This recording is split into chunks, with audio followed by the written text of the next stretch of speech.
কেমন আছো বন্ধুরা সবাই? আজ রাতে আমি বানাচ্ছি কচুরি। তবে কড়াইশুঁটির কচুরি আমি তো সম্পূর্ণ ভিডিওটা দেখাতে পাচ্ছি না, যেহেতু আমার একটু তাড়া ছিল। তার জন্য আমি একটু তাড়াতাড়ি করে কড়াইশুঁটিগুলো পুরগুলো দিয়ে আমি এক এক করে আমি তেলে ভেজে নিচ্ছি। আমি অনেকক্ষণ দিয়ে ভাজছিলাম, তাই তেলটা কমে গেছে। কড়াইশুঁটির কচুরি কে কে খেতে ভালোবাসো কমেন্ট করে জানাও। তবে কড়াইশুঁটির কচুরি সত্যি কথা বলতে কি খুব সাবধানে এটা করতে হয়, যদি নাহলে কড়াইশুঁটিগুলো বেরিয়ে যায়।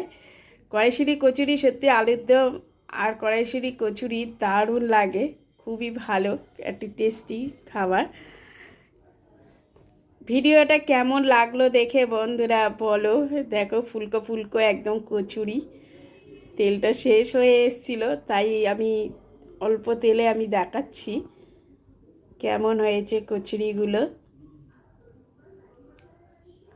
গরম গরম কচুরি সন্ধ্যার সময় একদম বেশ জমে যাবে, জাস্ট একদম অসাধারণ একটা জলখাবার।